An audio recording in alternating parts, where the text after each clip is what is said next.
ইমানদার ব্যক্তিদের জীবনে কোনো জিনিস অপরিণতা নেই।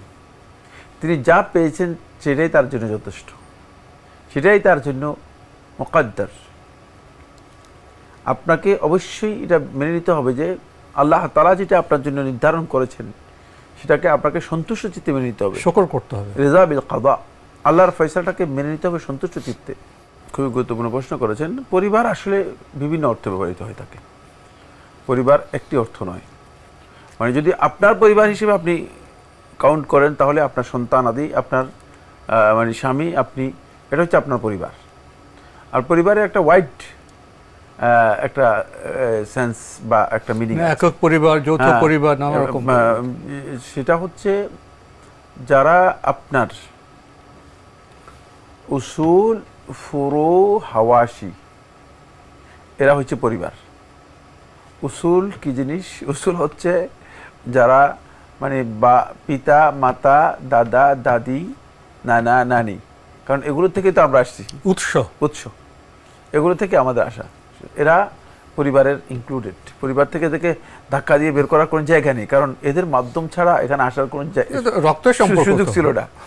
না, অস্তিত্বের সাথে জড়িত। উৎস ওখান থেকে এরা অস্তিত্বের সাথে জড়িত, সুতরাং এদেরকে পরিবার থেকে আলাদা করার সুযোগ নেই। এটাকে বলে উসুল। ফুরু হচ্ছে যেগুলো মানে আপনার এবং আপনার সাথে সম্পৃক্ত যারা মানে সন্তান, সন্ততি, নাতি, নাতনি, যারা মানে আপনার থেকে এসেছে, এরা হচ্ছে ফুরু।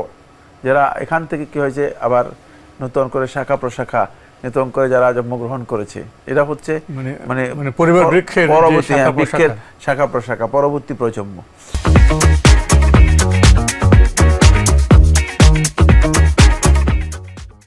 এটা হলো উসুল, ফুরু, বুঝাতে পারলাম।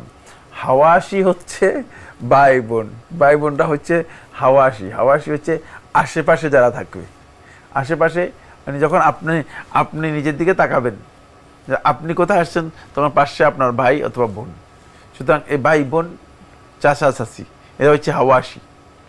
কারণ এরাও তো আপনার সাথে আসলে কোনো না কোনোভাবে জড়িত, কিন্তু ওই জড়িত পদ্ধতি কোনটা? জড়িত পদ্ধতি হচ্ছে এরা হচ্ছে আপনার হাওয়াশি, আপনার আশেপাশে যারা আছে, কারণ আপনার রক্তের সাথে এগুলোর সম্পর্ক রয়েছে।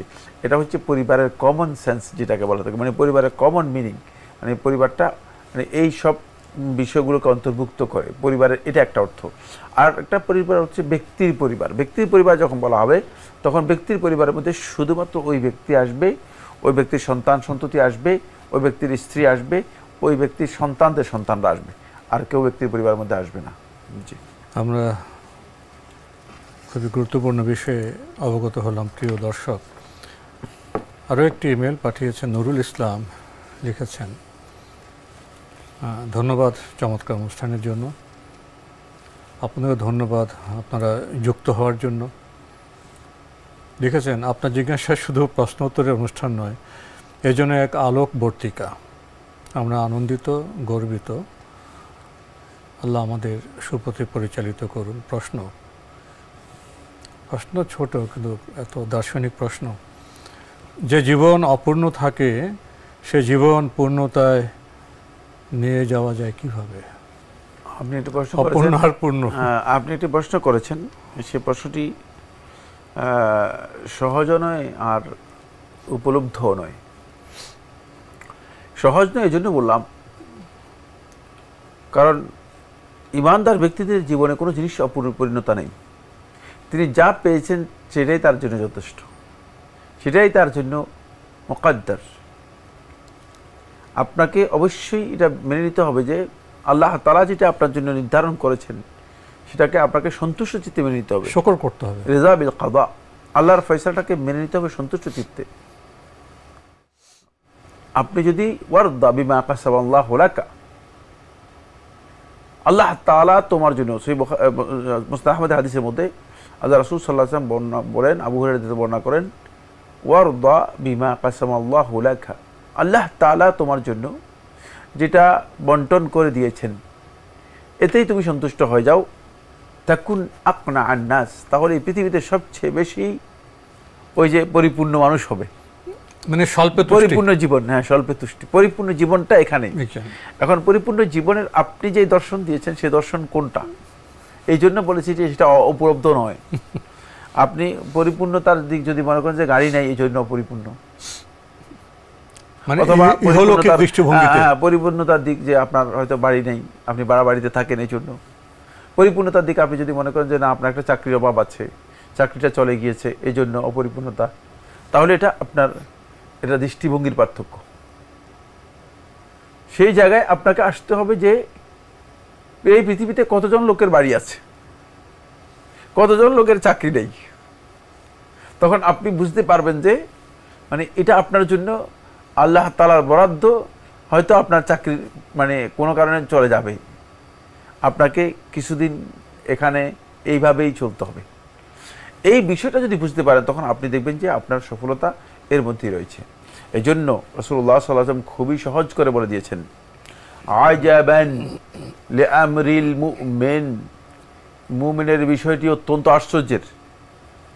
মানে মুমিনের বিষয়টাকে আল্লাহ রাসূল সাল্লাল্লাহু আলাইহি ওয়াসাল্লাম খুবই আশ্চর্যজনক বিষয় হিসেবে আখ্যায়িত করেছেন।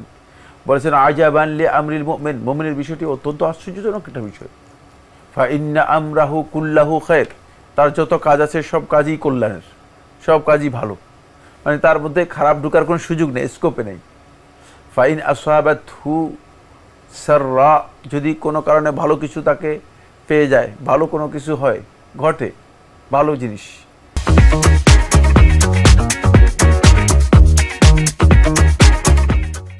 তাহলে শাকার, আল্লাহ তাআলা শুকরিয়া আদায় করে, ফাকানা খায়রাল্লাহু, এটা তার জন্য কল্যাণের হয়।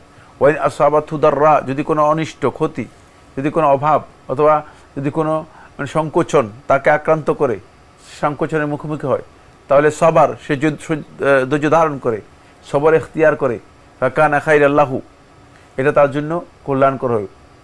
এটা ওয়াযালিকা লিল মুমিনি ফাকাত, এটা শুধুমাত্র মুমিনের জন্যই, অন্য ব্যক্তির জন্য নয়। এই হাদিস থেকে স্পষ্ট বোঝা যাচ্ছে যে ঈমানদার ব্যক্তি তার জীবনের পরিপূর্ণতার বিষয়টি, ঈমানদার ব্যক্তি জীবনের সফলতার বিষয়টি তিনি ওই বস্তুর মধ্যেই খুঁজে পাবেন যেটা আল্লাহ তাআলা তার জন্য বরাদ্দ করেছেন, তার মধ্যেই সেটি খুঁজে পাবেন। এখন আপনি পরিপূর্ণতা কোথায় তালাশ করছেন সেটা একটা গুরুত্বপূর্ণ। পরিপূর্ণতার সংজ্ঞা কি? হ্যাঁ, পরিপূর্ণতার সংজ্ঞাটাই হচ্ছে সেখানে আমি বলেছি যেটা যে প্রশ্নের মধ্যেই উপলব্ধ নয়, বোঝা যাচ্ছে না যে কি পরিপূর্ণতা চাচ্ছেন। তবে একটি বিষয় খুব গুরুত্বপূর্ণ বিষয়, সেটা হচ্ছে এই, যদি কোনো ব্যক্তি সত্যিকার আল্লাহ রাব্বুল আলামিনের আনুগত্যকে অগ্রাধিকার দেয় এবং আল্লাহ তাআলার ইবাদত যেগুলো সেগুলোকে পালন করে থাকে, তাহলে তার জন্য চারটি জিনিস শেখুল ইসলাম ইবনুল কাইয়্যিম রাহিমাহুল্লাহ তাআলা বর্ণনা করেন যে চারটি জিনিস কনফার্ম করা হবে। একটি হচ্ছে বাহ্যিক জীবনে সাআদা, আনন্দ, শারীরিক মানে তার জীবন যাপনের সুস্থতা,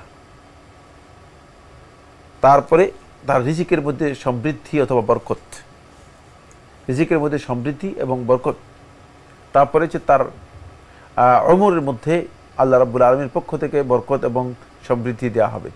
এই চারটি জিনিস নিশ্চিত করা হবে।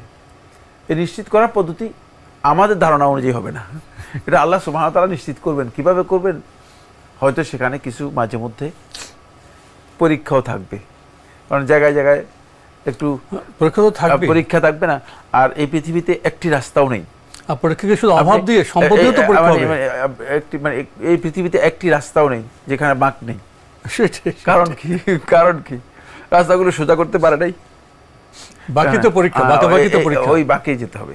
সুতরাং ওই বাঁক অতিক্রম করে করেই, ওই যে কার্ভ রয়েছে, কার্ভ অতিক্রম করে করেই আপনাকে কি করতে হবে? গন্তব্যে পৌঁছতে হবে।